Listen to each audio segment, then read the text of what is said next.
Captain Sarah Chen gripped the controls of her modified freighter as the massive Catherian dreadnought materialized beside her ship. The vessel dwarfed her small craft by several hundred times, its crystalline hull gleaming with an otherworldly blue light that seemed to pulse with alien intelligence. This was it. First contact between humanity and the galactic powers that ruled the stars. The communication array crackled to life, and a melodious voice filled the cramped cockpit.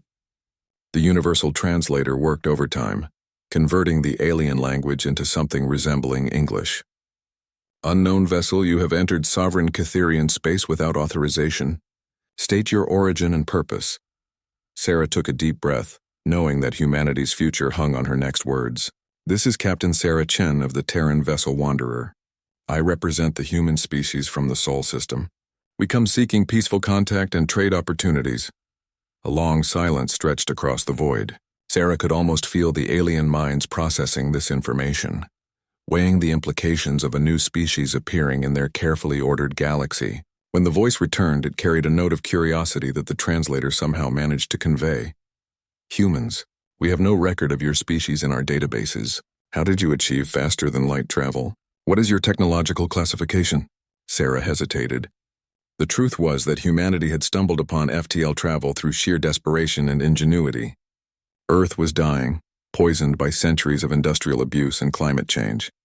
The breakthrough had come from Dr. Marcus Webb, a physicist who had theorized that space-time could be folded using controlled antimatter reactions. It was dangerous, unstable, and had a 50% failure rate, but it worked. We developed our own FTL drive system, she replied carefully. We're explorers and traders seeking new worlds and opportunities among the stars. Fascinating. You will accompany us to the Nexus station for formal processing. Any attempt to deviate from our prescribed course will be met with appropriate force. The massive dreadnought began moving, and Sarah had little choice but to follow. As they traveled through hyperspace, she marveled at the alien ship's graceful movements. The Catherians were clearly masters of stellar engineering, their technology far exceeding anything humanity had achieved. 3 days later, they emerged near a space station that defied comprehension. Nexus Station was an artificial world, a sprawling metropolis of interconnected rings and spires that housed millions of beings from dozens of different species. Sarah had never imagined such diversity could exist in the universe. The docking process was surprisingly gentle. Mechanical arms guided her ship into a berth designed for vessels of her size, and she found herself breathing recycled air that somehow smelled of exotic spices and ozone. A delegation was waiting for her in the airlock. 3 beings that looked like walking crystals, their faceted bodies refracting light in mesmerizing patterns. I am Coordinator Zephytos, the lead Catherian announced, its voice somehow emanating from within its crystalline form. You are the first of your species to reach our space. This is a momentous occasion. Sarah followed them through corridors filled with beings she could never have imagined. Floating jellyfish-like creatures drifted past metallic bipeds, while insectoid beings scuttled alongside towering plant-like entities. The diversity was overwhelming, yet everyone seemed to coexist peacefully. They entered a vast chamber where hundreds of beings sat in tiered seating, all focused on a central platform. Sarah realized she was about to address the Galactic Council, the governing body that maintained peace and order among the starfaring civilizations. Honored Council, Zephytos announced, I present Captain Sarah Chen of the human species, newly emerged from the Sol system. A collective murmur arose from the assembled delegates. Sarah stepped forward, acutely aware that she was representing all of humanity in this moment. She had rehearsed this speech countless times during the journey, but now the words felt inadequate. Esteemed beings, she began, I come before you as a representative of humanity. We are a young species, perhaps crude by your standards, but we are eager to learn and contribute to galactic civilization. We seek membership in your community of worlds. A delegate that resembled a walking tree spoke up, its voice like rustling leaves. What can your species offer the galaxy, human? What makes you worthy of joining our ranks? Sarah had expected this question. We offer our creativity, our determination, and our willingness to adapt. Humans are survivors. We've overcome countless challenges on our homeworld. We believe that diversity of thought and experience strengthens any community. Another delegate, this one appearing to be made of living metal, interjected. Your technology is primitive compared to ours. Your ship barely qualifies as space-worthy by galactic standards. Why should we not simply designate your system as a protected zone and leave you to develop naturally? Because, Sarah replied with growing confidence, we've already proven we can innovate. We developed FTL travel independently, using methods that may be different from yours.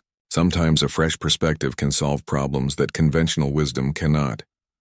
The questioning continued for hours. Sarah found herself defending humanity's violent history, explaining their wars and conflicts while trying to emphasize their capacity for growth and change. The Council seemed particularly concerned about human aggression, citing numerous examples from their historical databases. Finally, Elder Primus, the ancient being who led the Council, raised a tentacle for silence. Captain Chen, your species shows promise, but also concerning tendencies. We will offer humanity provisional membership in the galactic community.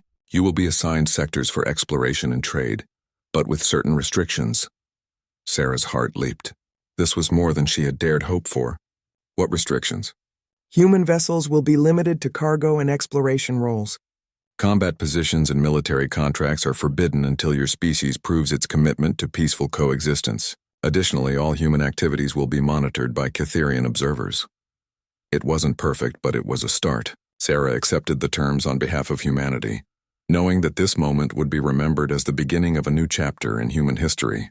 As she prepared to return to Earth with the news, she couldn't shake the feeling that the Council's restrictions might prove more problematic than they anticipated. The galaxy was about to learn that humans, when pushed into a corner or when protecting something they valued, could be far more dangerous than their primitive technology suggested. But for now, humanity had taken its first steps among the stars, and Sarah Chen had secured their place in the vast community of galactic civilization.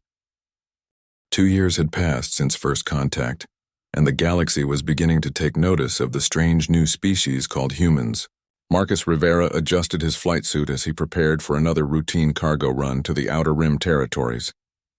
The modified human freighter, Resilient Spirit, was loaded with medical supplies, destined for the mining colonies of Kepler 442b. Marcus had been one of the first humans recruited for galactic service after the Council's acceptance of humanity. Like most of his kind, he had been assigned to non-combat roles, specifically cargo transport and civilian evacuation duties.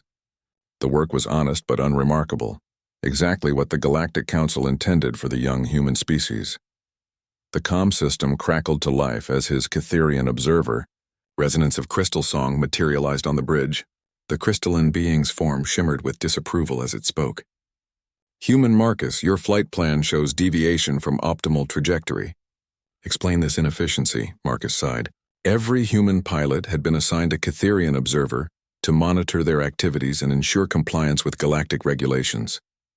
While some of his colleagues found the constant supervision irritating, Marcus had learned to appreciate Crystal Song's mathematical precision. I'm taking the nebula route through the Veil of Sorrows. It adds 6 hours to the journey but saves 40% on fuel costs. Inefficient. The approved route is safer and more predictable. Safer, yes, but the mining colonies are operating on tight budgets. They need these supplies, and if we can deliver them cheaper, we can deliver them more often. Marcus plotted the course with practiced ease. Besides, I've run the Veil 17 times now. I know these plasma storms like the back of my hand. Crystal Song's form pulsed with what Marcus had learned to recognize as reluctant acceptance. The Catherians were logical beings, and they couldn't argue with results. Marcus had consistently delivered his cargo faster and cheaper than his alien counterparts, despite using supposedly inferior human technology. As they entered the nebula, the ship's sensors began picking up the familiar electromagnetic patterns of the plasma storms. The Veil of Sorrows was notorious among galactic pilots, a maze of charged particles and gravitational anomalies that could tear apart unwary vessels. Most species avoided it entirely, preferring the longer but safer routes around its perimeter. Marcus, however, had discovered something that the galactic navigation computers had missed. The storm patterns weren't random. They followed complex but predictable cycles based on the nebula's rotation and the gravitational influence of nearby star systems. By timing his entries correctly and using micro-jumps between calm zones, he could cut through the nebula with minimal risk. Stormfront approaching, he announced, his hands dancing across the controls. Initiating evasive pattern Delta 7. The ship dove beneath a writhing tendril of superheated plasma, the hull temperature spiking dangerously before dropping again as they emerged into a pocket of calm space. Crystal Song's form flickered with what Marcus had come to recognize as nervousness. Human Marcus, your piloting techniques continue to baffle our analysis systems. How do you predict these patterns with such accuracy? Marcus grinned. Intuition, mostly. And a lot of practice. He didn't mention the complex mathematical models he'd been developing in his spare time, or the fact that he'd been sharing his navigation data with other human pilots. The galactic community valued predictability and established procedures. Human creativity and innovation made them uncomfortable. The remainder of the journey passed without incident, and they emerged from the nebula 3 hours ahead of schedule. As they approached Kepler 442b, Marcus received an unexpected priority transmission from the mining colony's administrator. Resilient Spirit, thank the void you're here early. We've got an emergency situation. Cave in at Mining Station 7. 26 workers trapped, including a delegation of Altarian diplomats who were touring the facility. Marcus felt his pulse quicken. What's the status of the rescue teams? That's the problem. The main shaft collapsed and the backup tunnels are flooded with toxic gas. The automated rescue systems can't penetrate the debris field, and our heavy equipment is still being repaired from last month's equipment failure. We estimate 48 hours before we can mount an effective rescue. How long do the trapped workers have? 16 hours of emergency air, maybe 20 if they ration carefully. Crystal Song's form pulsed urgently. Human Marcus, this is not our assigned mission. We must contact the proper authorities and allow trained rescue personnel to handle this situation. Marcus was already running calculations in his head. The Resilient Spirit wasn't designed for rescue operations, but human ships were built differently than their galactic counterparts. Where alien vessels prioritized efficiency and specialized functions, human engineers had learned to build ships that could adapt to unexpected situations. Earth's harsh environment had taught humanity to be prepared for anything. Crystal Song, the nearest rescue vessel is 6 days away. Those people will be dead long before help arrives through proper channels. Marcus began modifying his cargo bay configuration. I can use the medical supplies as a trade. Oxygen canisters and emergency rations for mining equipment. The colony has cutting tools and portable atmosphere generators. This is highly irregular. Your ship is not rated for rescue operations. My ship wasn't rated for navigating the Veil of Sorrows either, but we just did it. Marcus opened a channel to the mining administrator. Station Control, I'm willing to attempt a rescue, but I'll need your help. Can you provide portable mining equipment and technical support? Absolutely. Anything you need. The next few hours passed in a blur of frantic activity. Marcus worked with the mining engineers to modify his cargo bay into a makeshift rescue platform.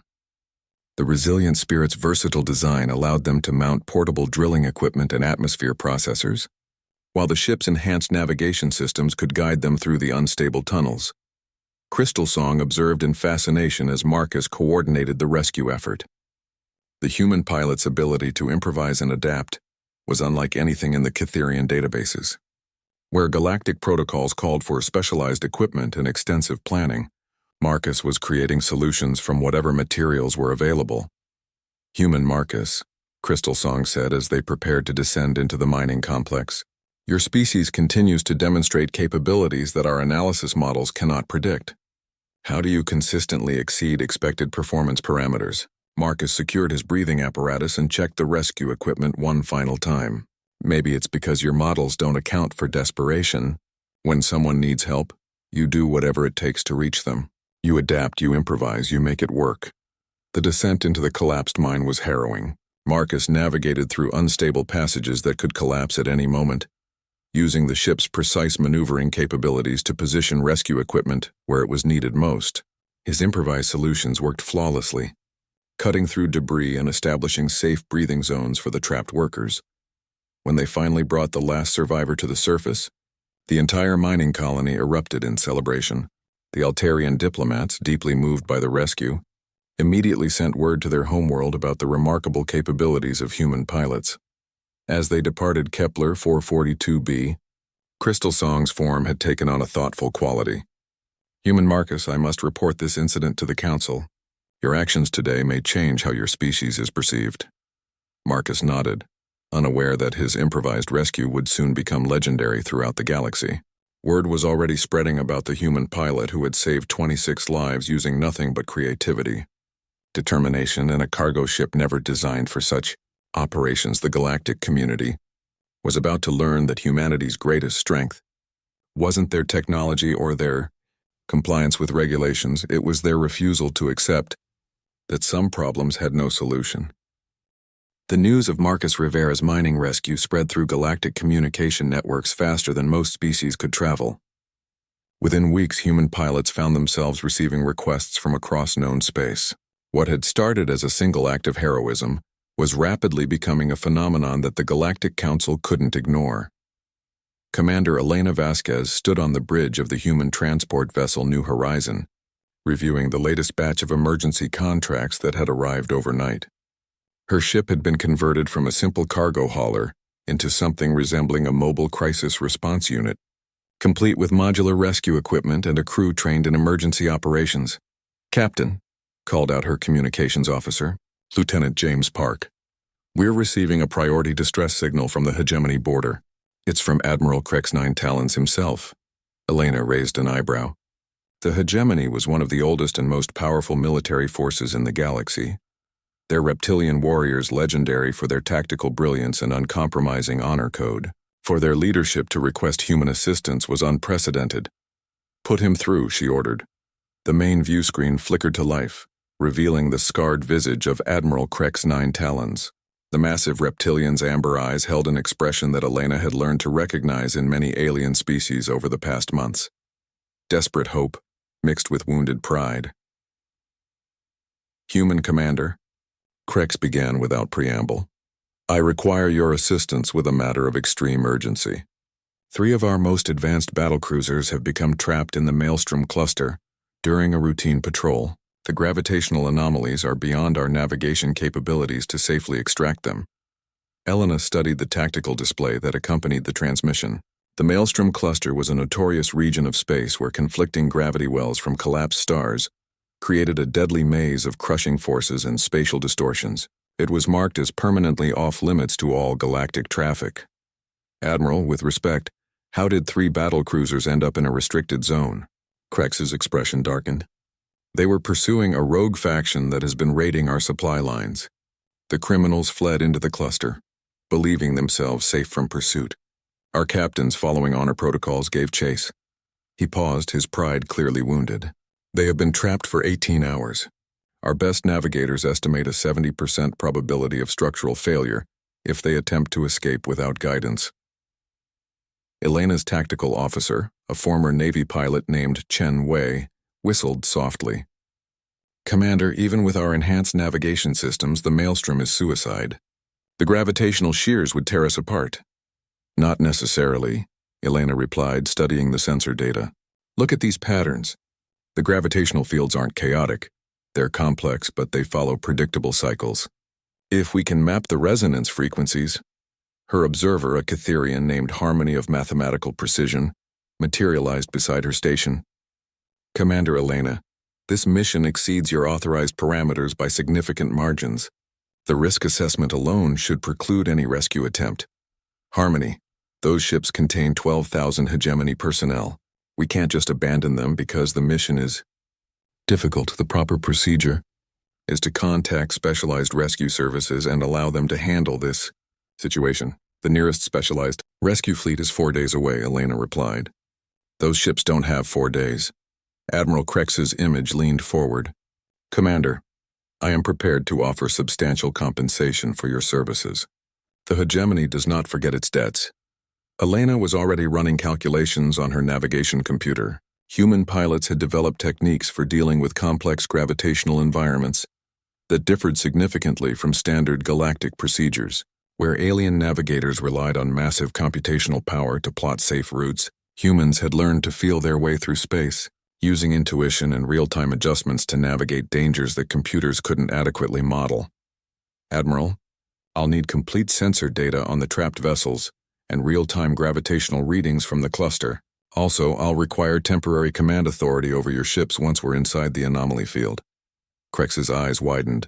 No alien commander had ever demanded operational control over hegemony vessels. The very suggestion bordered on insult. But after a long moment, he nodded. Granted. Your reputation precedes you, Commander. Our pilots have standing orders to follow human navigation guidance in emergency situations. The journey to the Maelstrom cluster took 6 hours at maximum burn. During the transit, Elena worked with her crew to develop a rescue plan that would have been impossible for any other species to execute. The key was understanding that the gravitational anomalies weren't obstacles to be avoided, they were tools to be used. The trick, Elena explained to her officers as they approached the cluster's edge, is to ride the gravitational currents instead of fighting them. Think of it like sailing in a storm. You don't fight the wind, you use it. As they entered the anomaly field, the New Horizons hull began creaking under the stress of conflicting gravitational forces. Elena's hands moved across the navigation controls with practiced precision, making minute adjustments to their trajectory based on sensor readings and her own intuitive understanding of how space-time was being distorted around them. Contact with Hegemony Battle Group Omega reported. Lieutenant Park. They're requesting immediate extraction. Coordinates. Tell them to maintain position and prepare for emergency evacuation, Elena replied. We're going to pull them out one at a time using gravitational slingshot maneuvers. The rescue operation that followed would later be studied in military academies across the galaxy. Elena used the cluster's own gravitational anomalies as a massive catapult system, precisely timing the release of each trapped vessel so that the conflicting gravity wells would accelerate them towards safe space rather than crushing them. The first battle cruiser, the Predator's Honor, emerged from the cluster at nearly double its maximum rated velocity, its hull glowing from gravitational stress but otherwise intact. The second vessel, Warrior's Resolve, followed 10 minutes later, its crew cheering over the communication channels as they cleared the anomaly field. The third ship proved more challenging. The Sovereign's blade had suffered partial engine failure and was being drawn toward a particularly dangerous gravitational nexus. Elena had to pilot the New Horizon deep into the cluster's heart, using her ship as a gravitational anchor to stabilize the battlecruiser's position long enough for emergency repairs. Human vessel, came the voice of Captain Vex Seven Scars from the Sovereign's blade. Your navigation techniques are beyond our comprehension. How do you calculate these trajectories without our computational systems failing? Elena smiled as she guided both ships toward safety. We don't calculate them, Captain. We feel them. Sometimes the best navigation comes from understanding that space isn't just numbers and coordinates. It's a living thing that flows and changes. When all three vessels finally cleared the Maelstrom cluster, Admiral Krex 9 Talons personally transmitted his gratitude. Commander Vasquez, the Hegemony is in your debt. Your crew has saved 12,000 lives today, and we will not forget this service. But more importantly, the rescue had been witnessed by military observers from across the galaxy. Within days, human pilots found themselves being recruited not just for emergency rescues, but for increasingly complex and dangerous missions that other species couldn't handle. Harmony of mathematical precision had been documenting every aspect of the operation. Commander Elena, your species' capabilities continue to exceed all predictive models. The Council will be most interested in these developments. Elena nodded, though she suspected that the Council's interest might not be entirely positive. Human pilots were proving themselves capable of operations that the galactic community had considered impossible. That kind of capability could be seen as either a valuable asset or a potential threat. As they headed back toward human space, Elena received a private communication from Admiral Krex. Commander, I have a proposition for you. The Hegemony has need of pilots capable of handling unconventional situations. The compensation would be substantial, and the missions would allow your people to prove themselves in ways that civilian rescue operations cannot. Elena considered the offer carefully. The Hegemony was offering humanity a chance to move beyond cargo runs and emergency rescues into the realm of military contracting. It was exactly the kind of opportunity that could transform humanity's position in the galactic community. Admiral, what kind of missions are we talking about? The kind that require pilots willing to take risks that others won't. The galaxy is a dangerous place, Commander, and sometimes peaceful solutions aren't enough. Elena made her decision. Send us the details, Admiral. Humanity is ready for whatever comes next. Captain Maya Singh received the Imperial summons while docked at Nexus Station, refueling after another successful rescue mission in the frontier sectors. The golden seal of the Terran Imperial Navy adorned the datapad, and her hands trembled slightly as she read the contents. After 3 years of proving themselves in increasingly dangerous situations, humanity was finally being offered a place in the galaxy's military hierarchy. The message was clear. The Galactic Council had voted to lift the restrictions on human military service. The recent successes of pilots like Marcus Rivera and Elena Vasquez had convinced even the most skeptical council members that humans possessed unique capabilities that could benefit galactic security. Maya was being personally invited to join the Imperial fleet as a squadron commander. Within hours of the announcement, human pilots across the galaxy received similar offers. The great powers had taken notice of humanity's unconventional approach to problem-solving, and they wanted those skills in their service. The timing seemed perfect. Humanity was finally being accepted as equals in galactic civilization. Maya's ship, the Defiant Dawn, was one of the first to report to the Imperial Fleet headquarters at Proxima Centauri b. The massive space station was a marvel of engineering, its gleaming towers housing the most advanced military technology in the galaxy. As she docked, Maya felt a surge of pride. Humanity had come so far from those early days of restricted cargo runs.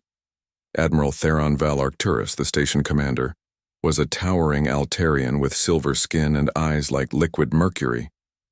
His reputation as a brilliant strategist was legendary throughout the galaxy, and his forces had maintained peace in the core worlds for over 2 centuries.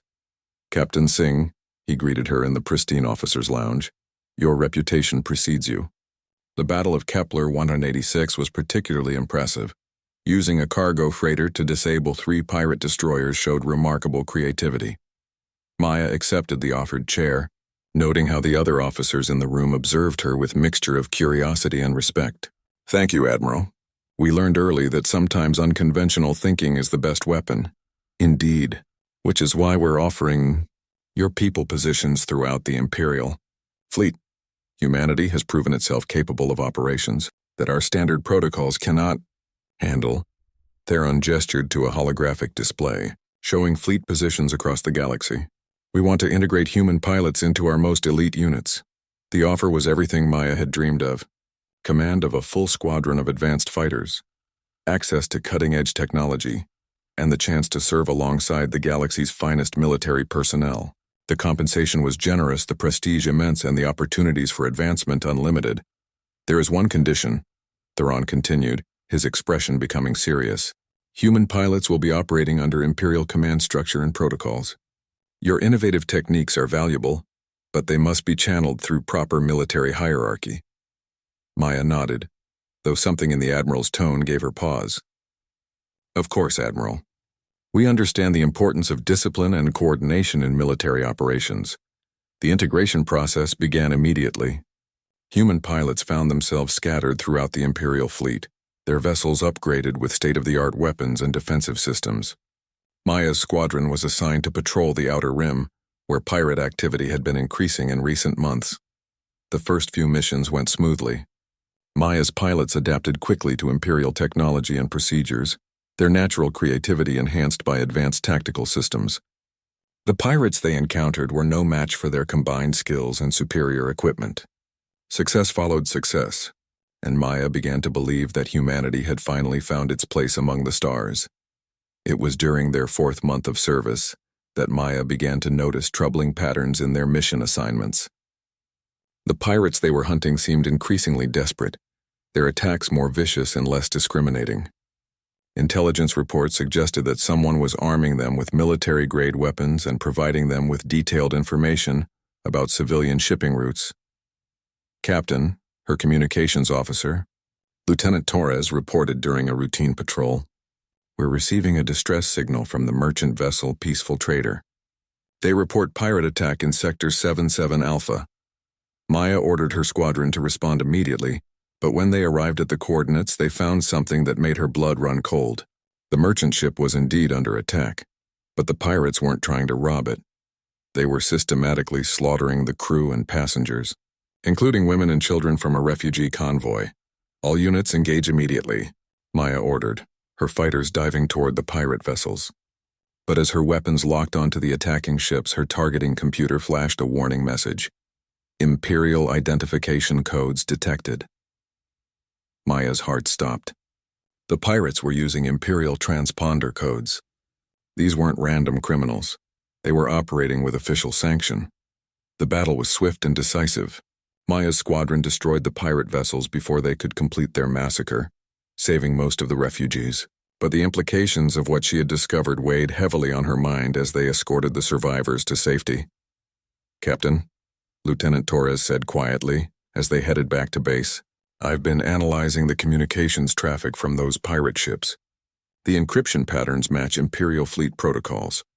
Maya stared at the tactical display, pieces of a horrifying puzzle beginning to fall into place.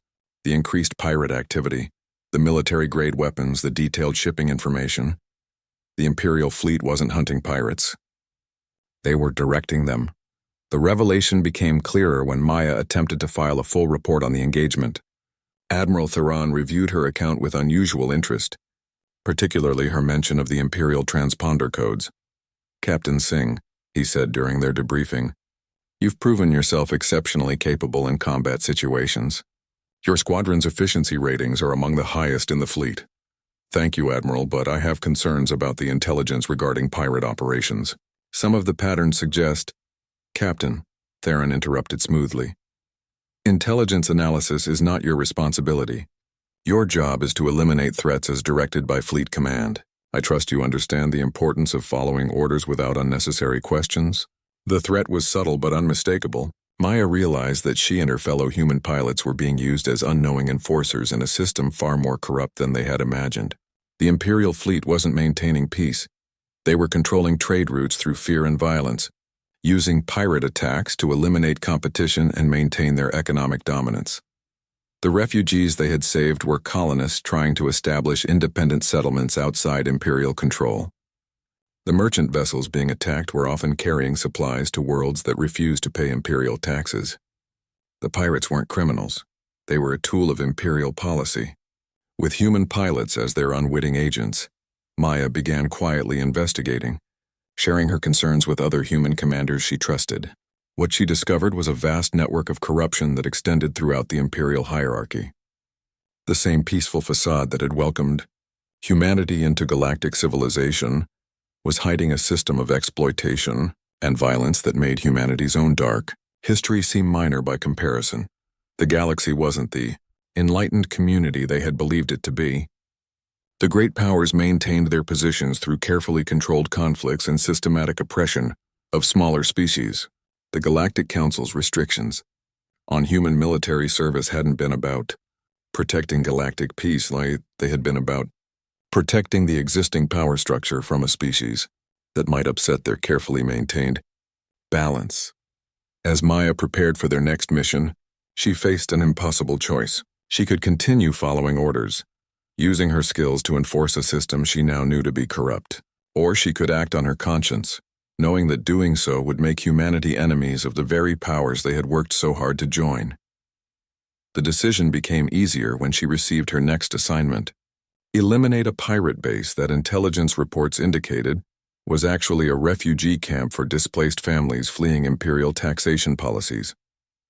Maya looked at the mission parameters, then at her squadron of eager human pilots who still believed they were serving the cause of galactic peace.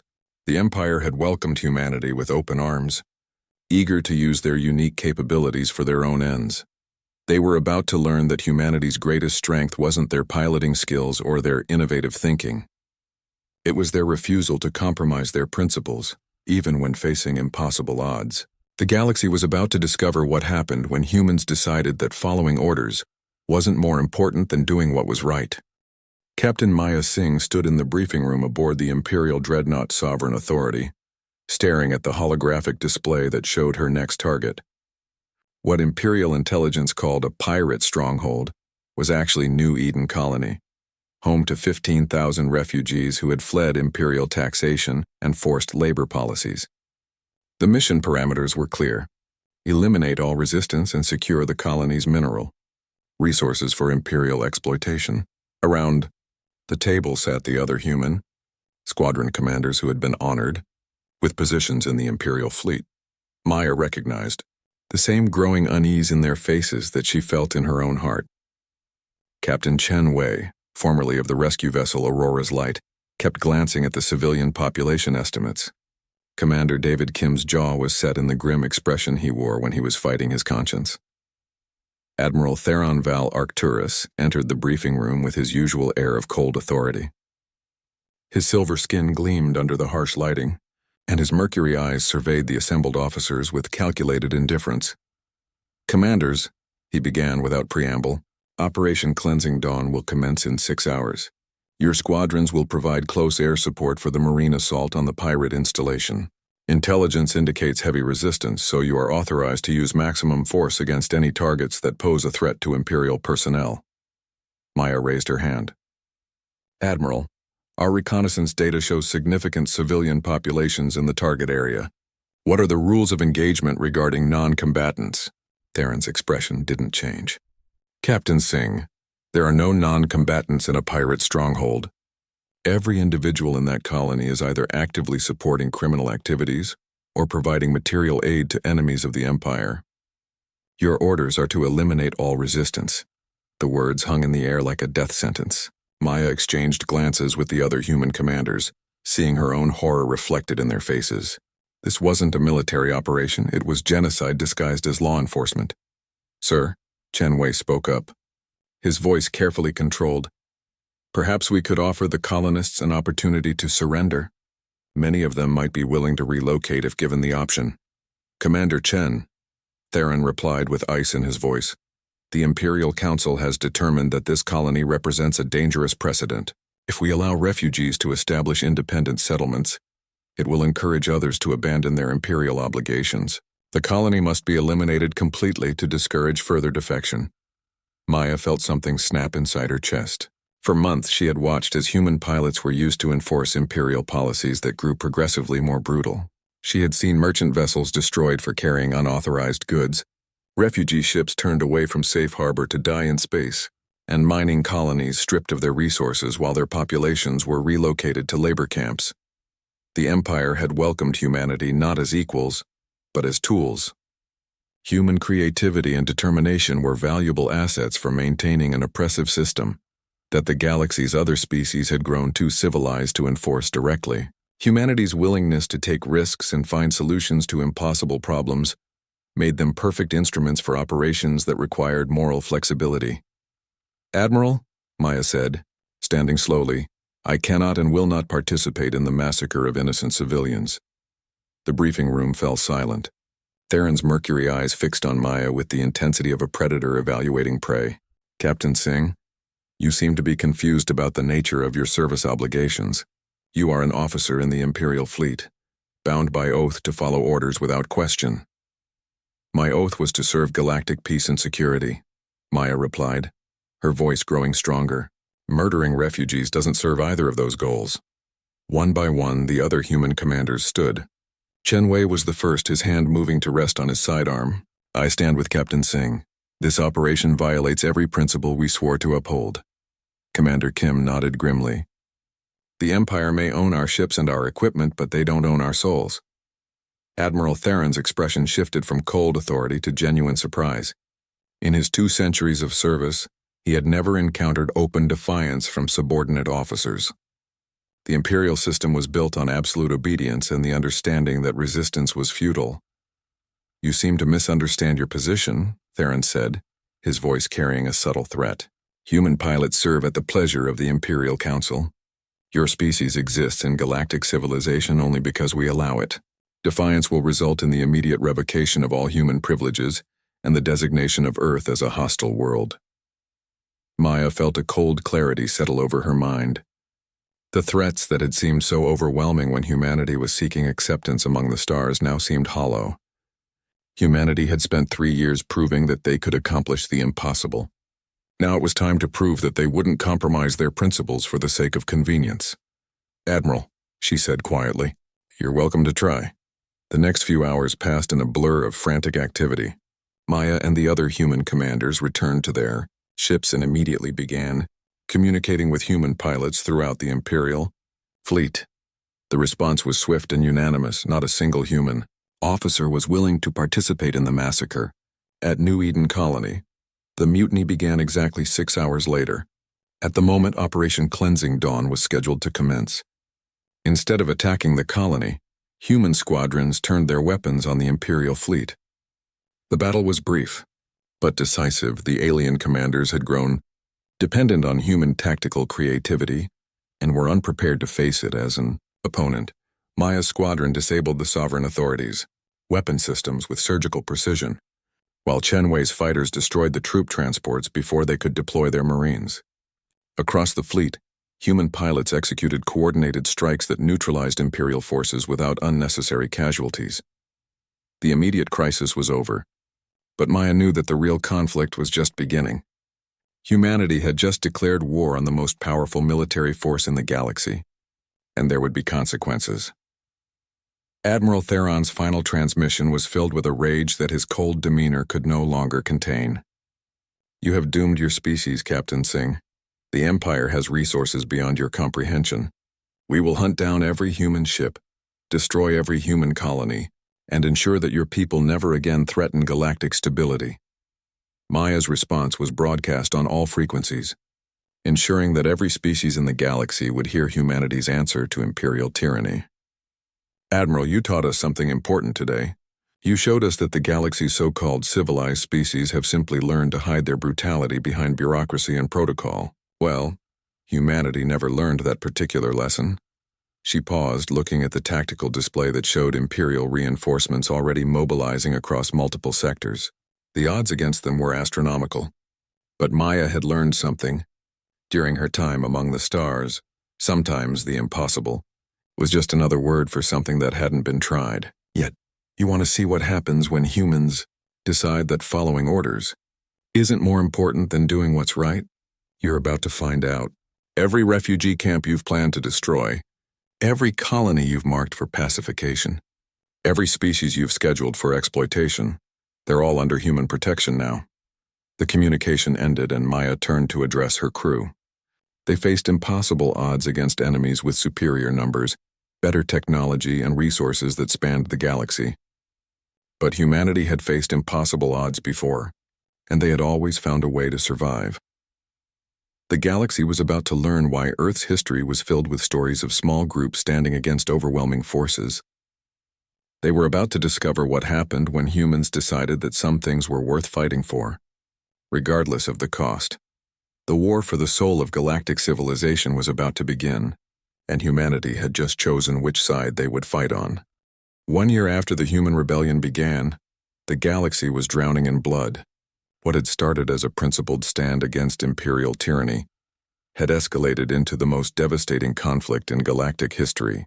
The final casualty report scrolled across Captain Maya Singh's command displays aboard the human flagship Defiant Hope, and the numbers were almost beyond comprehension. 67 billion dead across 43 star systems. Entire species reduced to scattered refugee populations. Ancient civilizations that had existed for millennia wiped from existence in nuclear fire. The economic infrastructure of the galaxy lay in ruins, trade routes abandoned, and whole sectors declared uninhabitable due to radioactive contamination. Maya stood in the war room, surrounded by holographic displays showing the aftermath of humanity's war for galactic freedom. Her face was gaunt from months of constant battle, her eyes haunted by the weight of decisions that had led to unimaginable destruction. Around her, the surviving human commanders studied tactical reports with the grim efficiency of soldiers who had seen too much death. "Final tally from the Rigel offensive," reported Commander Chen Wei, his voice hoarse from exhaustion. "Imperial losses: 237 capital ships, approximately 18 million personnel. Civilian casualties in the crossfire: 43 million. Maya closed her eyes, feeling the weight of those numbers settle on her shoulders like a physical burden. The Battle of Rigel had been humanity's greatest victory, breaking the back of the Imperial Third Fleet and securing the liberation of 12 oppressed worlds. It had also been the deadliest single engagement in recorded galactic history. "The Altarian High Council has requested terms," added Lieutenant Torres from the communications station. They're offering complete withdrawal from all occupied systems in exchange for a ceasefire. Maya opened her eyes and studied the strategic display. The war had evolved far beyond its original scope. What began as a human rebellion against imperial corruption had become a galaxy-wide revolution that had torn apart the existing order. Species that had been oppressed for centuries had risen against their overlords, inspired by humanity's example of defiance against impossible odds. The problem was that humans had proven to be devastatingly effective at warfare. Their creativity, adaptability, and refusal to accept defeat had translated into tactical innovations that no other species could match. Where galactic military doctrine emphasized overwhelming force and traditional battle lines, humans fought with guerrilla tactics, asymmetric strategies, and a willingness to sacrifice everything for their principles. The aliens had learned too late that humanity's greatest strength in peace, their ability to find solutions to impossible problems, became their most terrifying weapon in war. Human commanders didn't just win battles. They rewrote the rules of warfare itself. The death toll is accelerating, reported Dr. Sarah Chen, the fleet's chief medical officer and sister to Commander Chen Wei. Plague outbreaks on 14 worlds where infrastructure has collapsed. Famine spreading across the outer rim where supply lines have been severed. The refugee crisis is beyond anything we can manage. Maya walked to the main viewport, staring out at the debris field that had once been the Imperial fortress world of Centauri Prime. The planet's surface still glowed with radioactive fire from the antimatter bombardment that had ended the siege. 4 billion Imperial citizens had died in that attack, but it had also liberated 23 slave worlds and broken the Empire's military production capacity. The mathematics of war were brutal in their clarity. Every Imperial world that fell meant millions of oppressed beings set free. But it also meant millions of Imperial citizens dead, most of whom had never chosen to participate in their government's crimes. The line between liberation and genocide had become increasingly blurred as the conflict escalated. A new communication arrived from Earth, and Maya accepted it with growing dread. President Martinez appeared on the screen, her face showing the strain of leading humanity through its darkest hour. Captain Singh, she began without preamble, the UN Security Council has reviewed your latest reports. The civilian casualty figures are unacceptable. The galactic community is turning against us, seeing humans as genocidal maniacs rather than liberators. Maya felt a bitter laugh escape her lips. Madam President, we tried peaceful resistance. We tried working within the system. The Empire responded by threatening to exterminate our species. What exactly would you have us do differently? Find a way to end this war before we destroy everything we fought to protect, Martinez replied. The Galactic Council is meeting to discuss a final resolution. They're calling it the Human Protocols, a complete quarantine of Earth and all human settlements enforced by the combined fleets of every remaining galactic power. The implications were staggering. Humanity had become so feared that former enemies were uniting against them. The very species they had fought to liberate were now demanding protection from their human saviors. Maya turned back to her command staff, seeing the same realization dawning in their faces. They had won the war, but they were losing the peace. Humanity's reputation as genocidal monsters was becoming more dangerous than the imperial tyranny they had originally fought against. Options? Maya asked quietly. Commander Kim spoke first. We could withdraw to the outer rim, establish human-controlled space, and leave the galactic community to rebuild without us. That condemns every oppressed species in the galaxy to continued slavery, Chen Wei objected. We'd be abandoning everyone we fought to protect. We could continue the war until total victory, suggested Lieutenant Torres. Eliminate every government that threatens human security. Dr. Chen shook her head. At current casualty rates, we'd be looking at the extinction of 12 species and the collapse of galactic civilization. Is that really victory? Maya stared at the tactical displays, looking for some solution that didn't exist. Humanity had done what they always did when faced with impossible problems. They had found a way to win. But this time, victory itself had become the problem. The final piece of the puzzle came in a transmission from Admiral Theron Val Arcturus, speaking from the ruins of the Imperial capital. His silver skin was scarred from plasma burns, his mercury eyes dimmed by defeat and loss. Captain Singh, he said wearily, I offer formal surrender of all remaining Imperial forces. Our fleets are destroyed, our world's in ruins, our people scattered to the winds. You have achieved total victory." He paused, and when he continued, his voice carried a weight of profound realization. "But I wonder if you understand what you have accomplished. You came to us as peaceful traders seeking only acceptance among the stars. We welcomed you because we saw in humanity a useful tool for maintaining our power." His image flickered, damaged by the communication equipment's poor condition. "We never understood that humanity's greatest weapon was not your ships or your tactics. It was your refusal to accept that some problems have no solution. When faced with our corruption, you chose to tear down the entire system rather than compromise your principles." Theron's expression was almost admiring despite his defeat. "You have destroyed an empire that lasted 10,000 years and liberated billions of oppressed beings. You have also killed more sentients than any species in galactic history. I do not know if that makes you heroes or monsters. Perhaps it makes you both." Maya accepted the surrender, knowing that it solved nothing. The immediate war was over, but the consequences of humanity's victory would echo through the galaxy for generations. They had proven that humans could accomplish anything they set their minds to, regardless of the cost. As she prepared to address the galaxy about the new order that would emerge from the ashes of the old, Maya reflected on the terrible lesson humanity had taught the stars. Sometimes the cure was worse than the disease. Sometimes doing the right thing required becoming everything you had fought against. The galaxy had welcomed humanity among the stars, eager to use their unique capabilities for their own ends. They had learned too late that humans were willing to pay any price to defend their principles, even if that price was the galaxy itself. The stars would remember the death toll, and they would remember who had been willing to pay it. Humanity had secured their place in galactic civilization, but it was a place built on a foundation of unprecedented destruction. They were no longer the peaceful traders who had sought acceptance among the stars. They had become something far more dangerous. They had become the species that the galaxy feared to cross.